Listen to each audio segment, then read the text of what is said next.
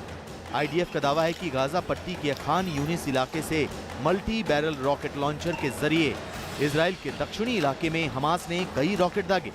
Hamas की इस जुर्रत को मुंहतोड़ जवाब देने के लिए इजराइल के प्रधानमंत्री बेन्यामिन नेतन्याहू ने अपनी सेना को खुली छूट देते हुए हमास पर तगड़ा हमला करने की इजाजत दे दी। इसके बाद इजरायली लड़ाकू विमान गाजा पट्टी के रिहायशी इलाकों पर बम बरसाने लगे।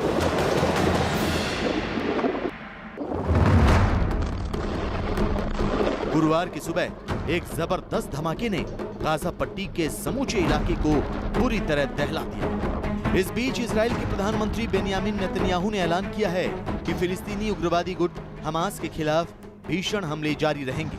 नेतन्याहू का यह बयान ऐसे वक्त पर आया है जब दुनिया भर से दोनों पक्षों के बीच शांति की अपील की जा रही है।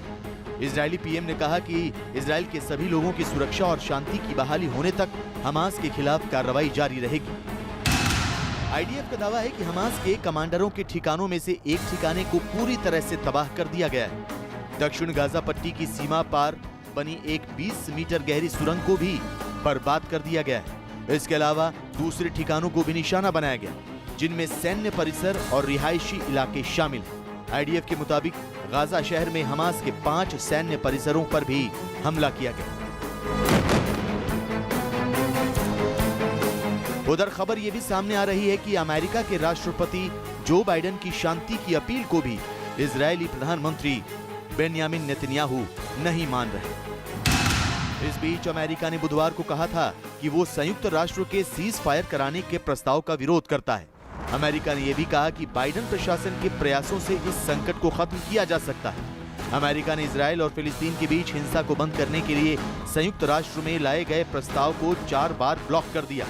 इसके बाद फ्रांस ने प्रस्ताव को तैयार किया। नमस्ते।